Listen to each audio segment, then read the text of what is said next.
What is up, folks? I want to preface this video by saying that lenses are very subjective, right? And we all have our own choice of vintage lenses. I think some people think that I don't like using modded photo lenses at all anymore because of the Xenon video. As I mentioned in my review of the little Minolta 24-50 zoom lens, I still am a huge lover and user of vintage stills lenses. I just don't really like to bring them onto big narrative shoots because of the drawbacks that modded photo lenses have, right? They can kill your time. With that being said, I still am a huge lover, owner, collector, and user of these Minolta Rokkor lenses. For me, the Minolta lenses have inched their way into being my #1 choice for when using vintage lenses. They just have. I would choose Rokkors over Contax Zeiss, Leica Rs, Canon FDs any day of the week, with Canon FDs being in a strong #2 position. That's just me though. For some people that sounds like blasphemy. But, I mean, it's happening. It's already happening. People have been sending me these ads that they have found on Instagram and Facebook.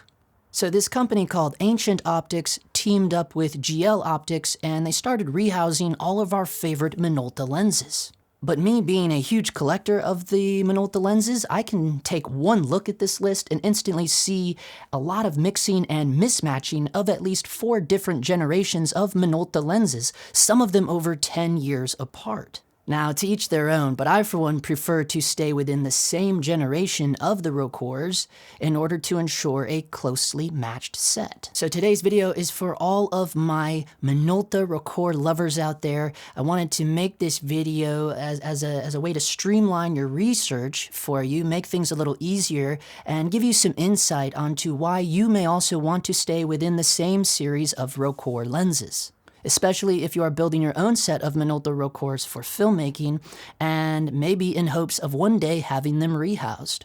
So one area where Minolta was really quite unique, because not only did they make their own glass, but they also made their own lenses. So this allowed them to be able to match every lens within each series of the Rokkors in terms of consistency and colorimetry.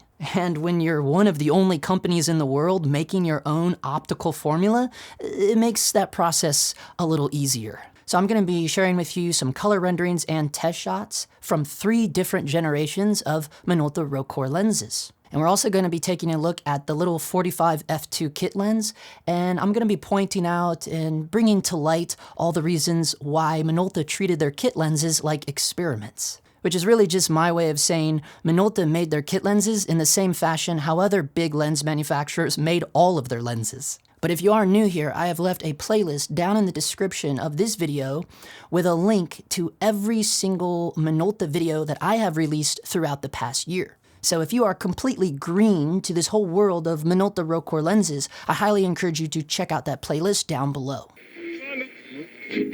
So here's a few bulletin points that I just must remind everyone of before we get into today's topic. Minolta is hands down a true pioneer in our entire camera industry. In the 60s and 70s, they were the first to offer auto exposure modes, and then in the 80s, they were the first ones to feature autofocus. #2, the company first started making lenses way back in 1937, and by 1942, they had their own optical glass melting plant. From then on, well into the 70s, they were one of the only companies in the entire world making their own glass by mixing a unique optical formula. And then they created a special secret coating. Their words, not mine. It all began in the late 1950s. They called it achromatic coating, and it was the very first multi-coating ever used.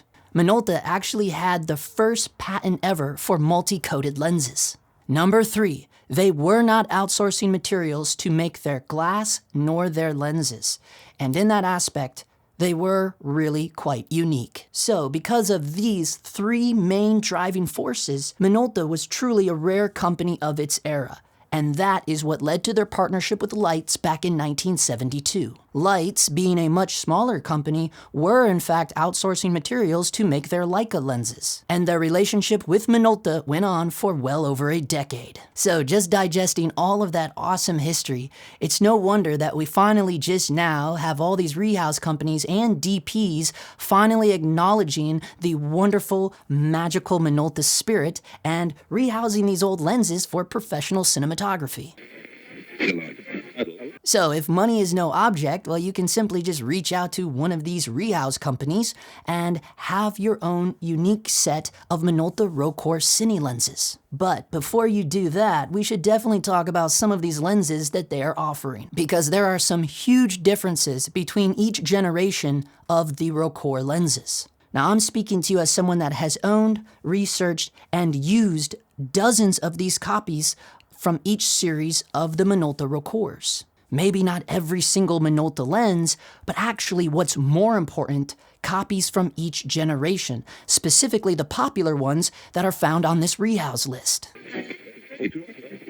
So there are multiple generations of the Rokkor lenses, spanning across 2 decades, starting from 1958 all the way through to 1978. Now this is why it gets a little tricky when talking about building a match set of Minolta Rokkors for cinematography and filmmaking. So in my opinion, the only way to have a closely matched set of Minolta lenses is to stay within one of these series of the Rokkor lenses. I mean, that is pretty logical, right? That's why we don't see too many guys mixing Zeiss contacts with Zeiss Milvus.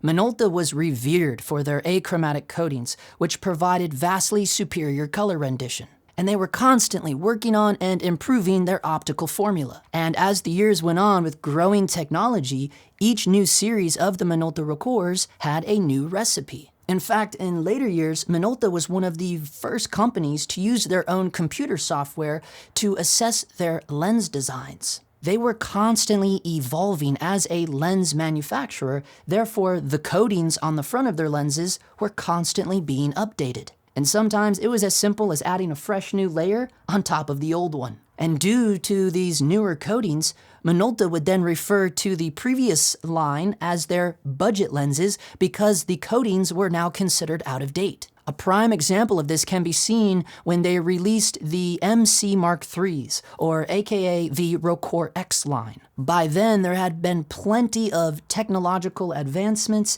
in terms of lens design and coating formula. So the year was 1973. Minolta not only updates all of their famous lenses, but then they roll out nearly 24 brand new lenses. Now, even I will admit that over a year ago, when I put out my Minolta Rokkor buying guide, at that time, I too really thought I could cut MD Rokkors with MC Rokkors. But I did a lot more shooting with these lenses since that video released, and I have awoken to a harsh new reality. So a little MD Mark II Rokkor, such as this one from 1978, does not in fact cut with an MC Mark III Rokkor from 1973, and it certainly will not cut with any MC Mark I or Mark II.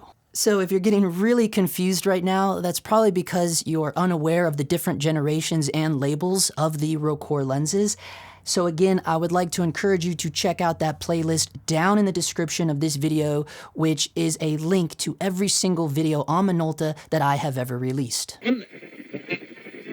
If you're looking to rehouse Minolta lenses, you have to be aware that each generation of the Rokkor lenses has different coatings with varying levels of contrast and color rendition. Now, something else really surprising that I discovered in my own research, and I found this from actual Minolta literature, is that they were in fact using rare earth elements and radioactive materials such as thorium well into the late 70s. Now this is a pretty touchy subject because a lot of Minolta fanboys would like the internet to believe that Minolta only ever used thorium on a few select couple of lenses. Well, I would like to direct all of your attention to a piece of literature published by Minolta called A Guide to the Minolta SLR System of Creative Photography. In here, they reveal that rare earth elements, including thorium, were in fact used on all the Rokkor lenses. Just pause the video and read these pages. That's in a chapter called How Minolta Makes a Lens.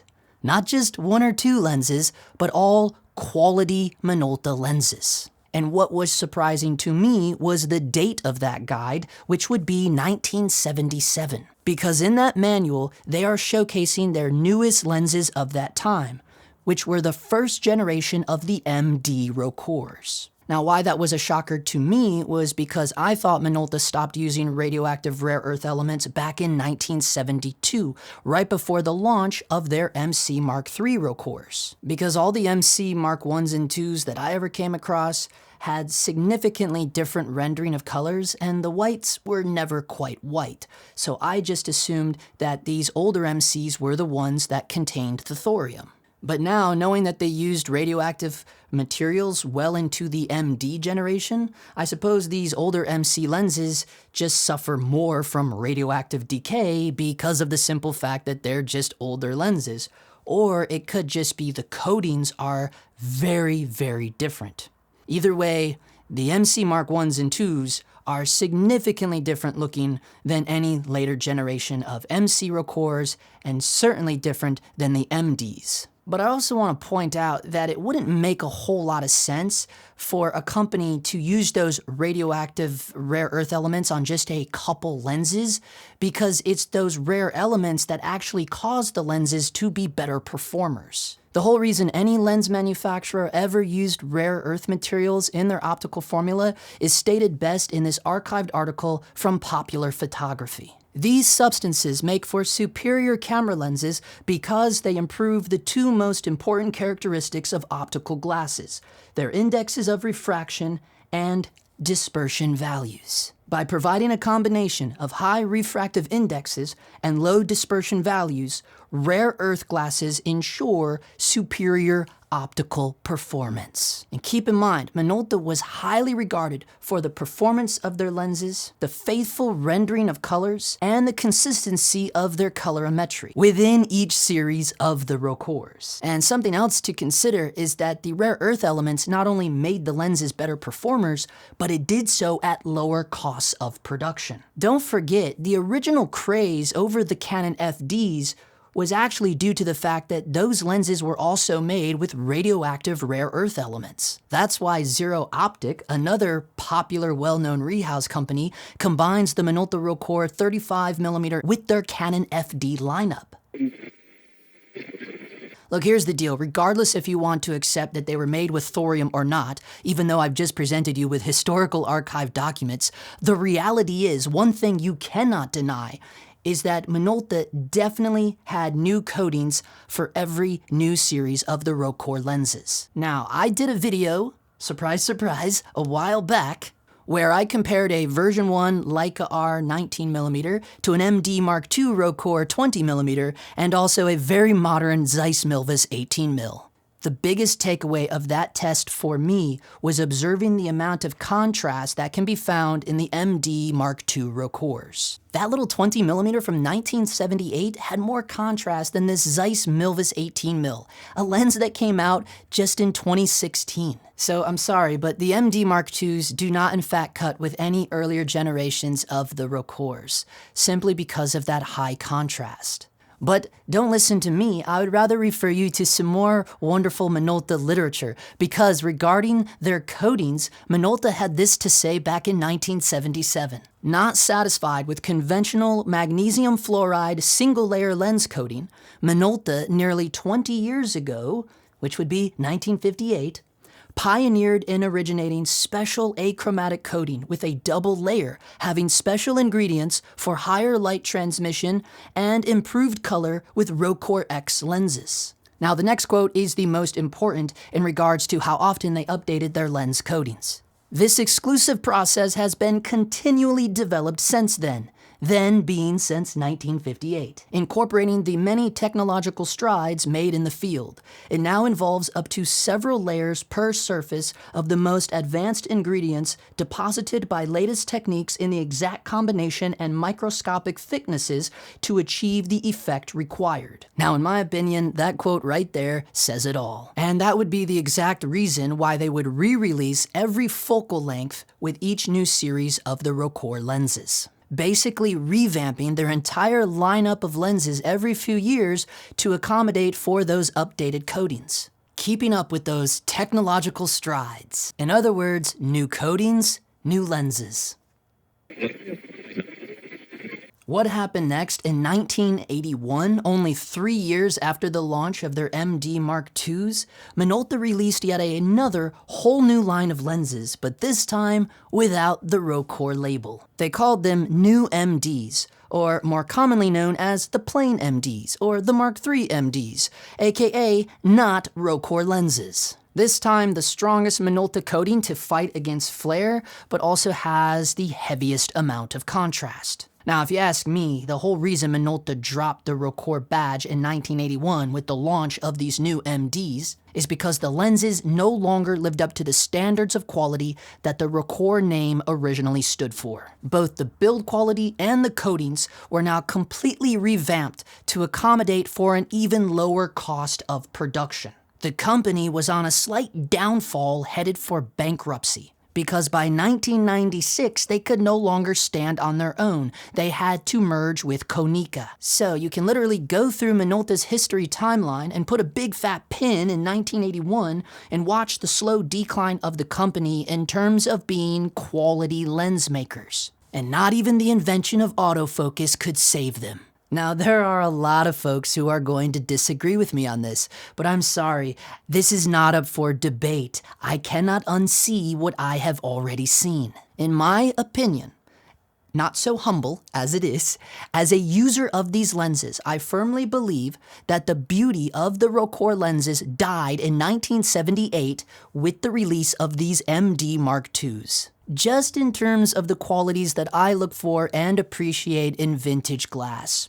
Keep in mind, it's all subjective. I'm also not a fan of Leica Rs. Now, with that being said, there are a few of the MD Mark IIs that I have also mentioned in the past that are actually better technically on paper. But in my opinion, because of the coatings or whatever, they're still missing that magical Minolta spirit, in my opinion. And for all I know, maybe it's because the real year they stopped using radioactive rare earth elements was 1978.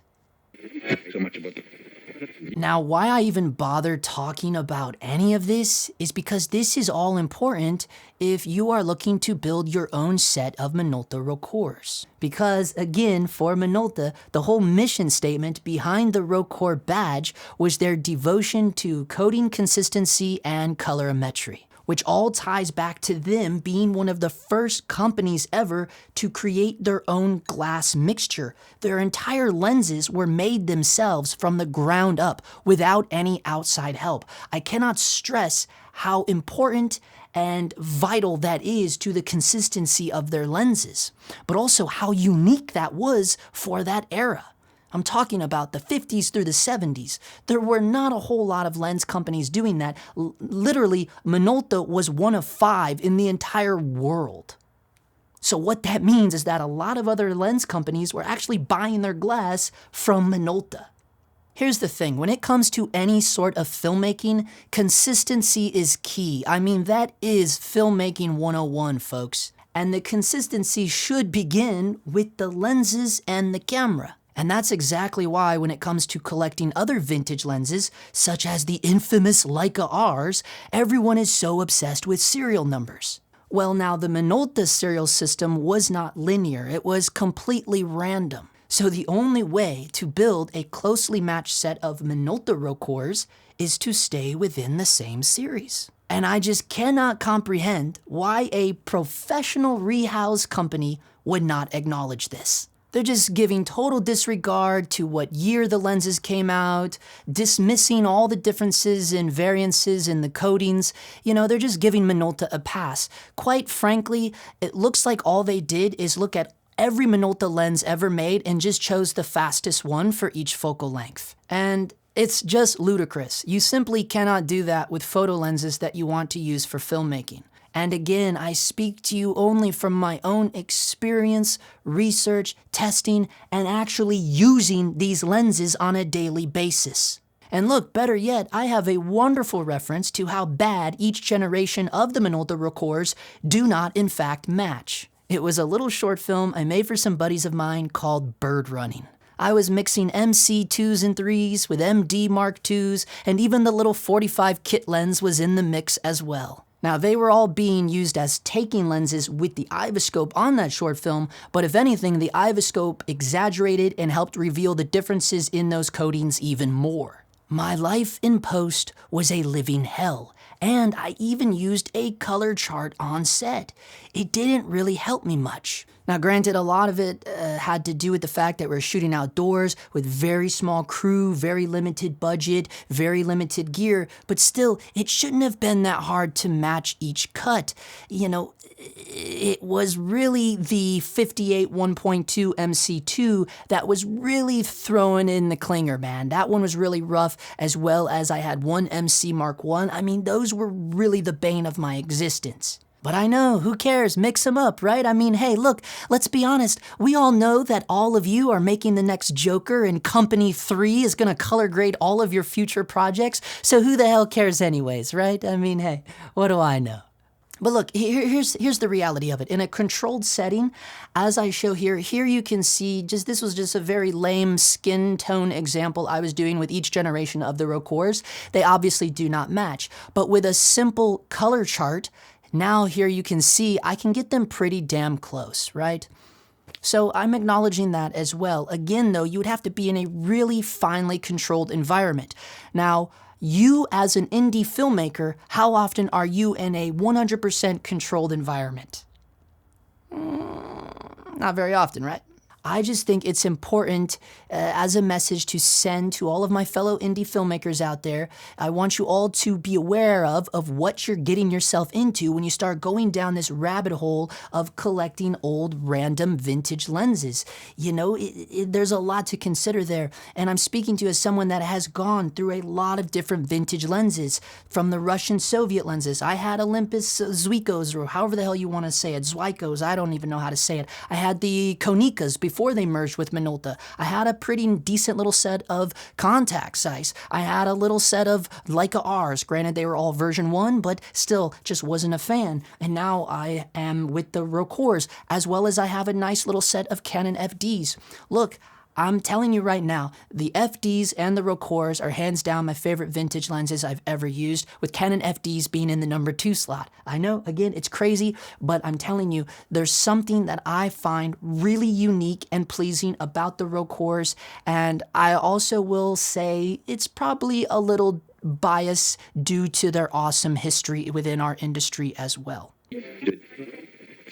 Quick side note, I have to talk about the little 45mm f2 because this is also a lens that they are choosing to rehouse. Now, I'm sure all of you are already aware of this, but this little lens is a kit lens. Now, why this is so important is because Minolta was notoriously known for treating their kit lenses like experiments. Let me direct your attention to another weird Frankenstein kit lens that Minolta released. This is the 55mm f1.9. Now, this is the only Minolta Rokkor that looks like this. This is a really weird hybrid kit lens that was released during the transition period in between the MC Mark IIs and the MC Mark IIIs.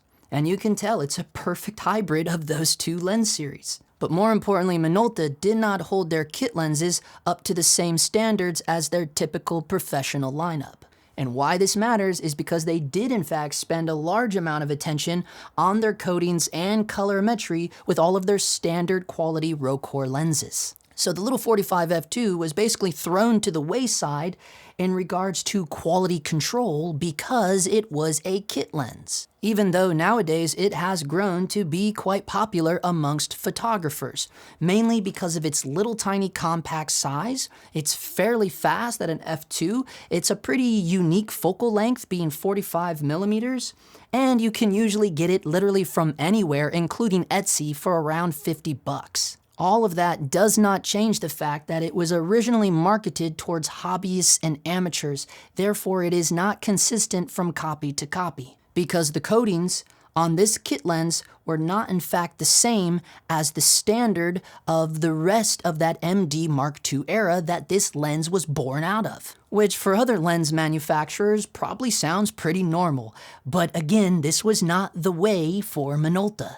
They just did not have the resources to put their normal amount of scrutiny into a little kit lens. I cannot say this enough. It is well documented that all of Minolta's kit lenses did not come with the standard Rokkor coatings. The Minolta kit lenses are literally a breed of their own.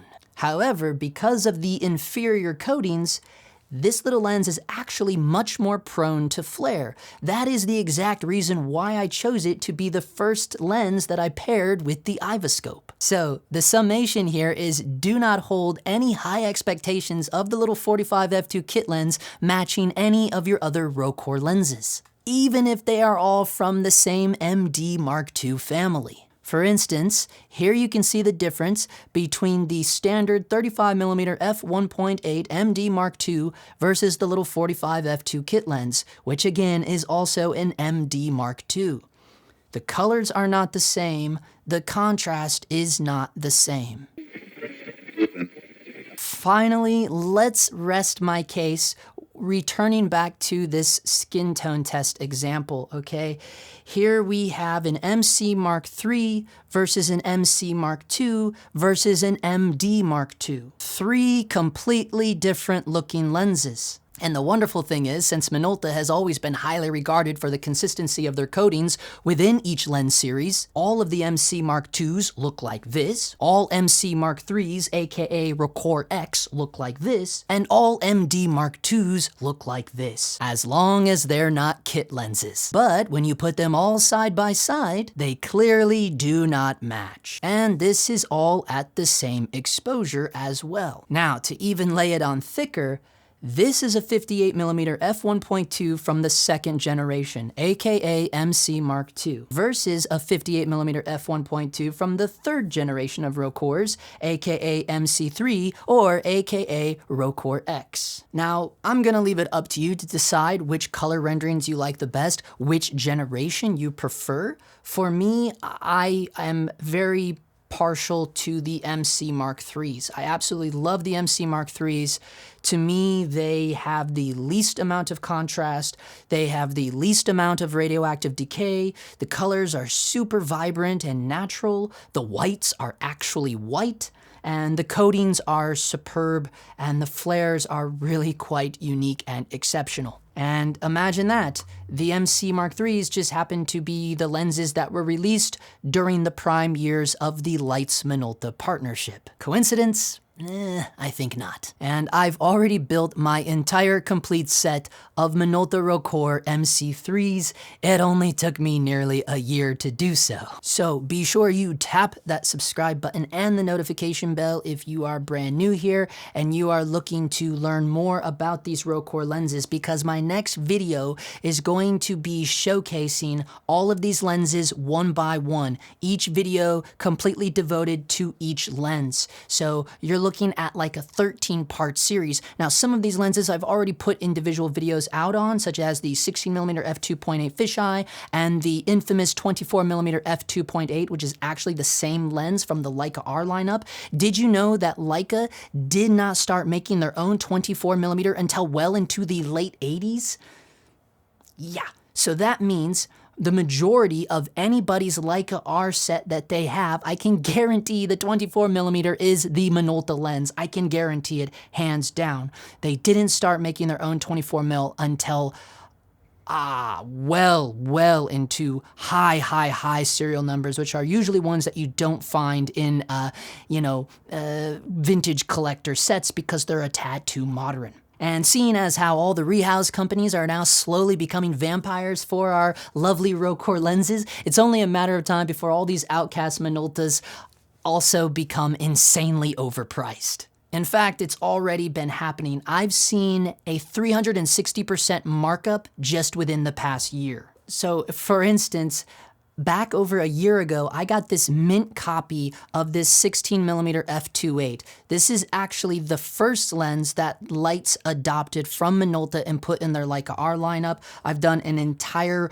individual review video for this lens. I will be making a new one because I wasn't very happy with what I did in that video, because I was attempting to use a matte box with this, and that's really not advisable for a full frame fisheye lens. So be on the lookout for a new updated video on this lens, you know.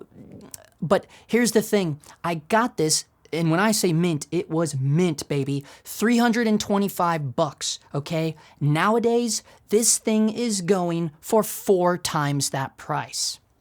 This is why I say, if you want to get ahead of the curve, Minolta Rokkor is really one of the last survivors to be able to build an entire set for a very affordable price before it gets into the realms of Canon FD prices. And if you ask me, the Rokkors are a perfect hybrid between Leica Rs and FDs. I really do believe that. For one, Leica got their glass from Minolta, so you're getting basically the same optical formula, not the same coatings. Obviously, Lights has their own secret patented coating, but definitely Minolta is the original formula of the actual glass.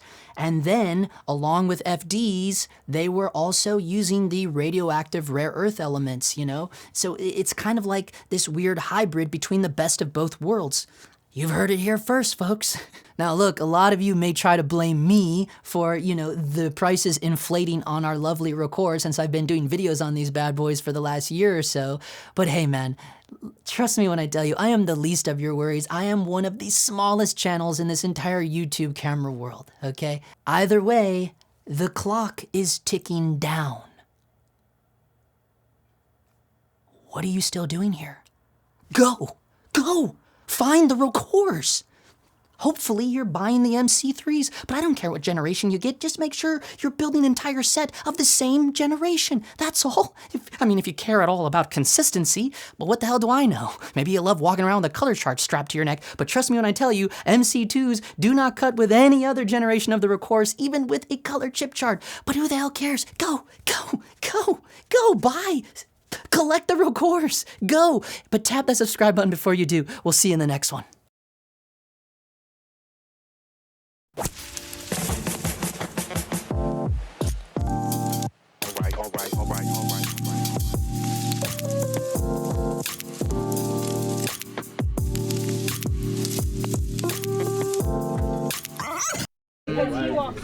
Thank you. Yeah, because Jason comes in and sits. Not a short king, dude. Let's get this out of here. Koshy, can I just see how the flowers play? Can I see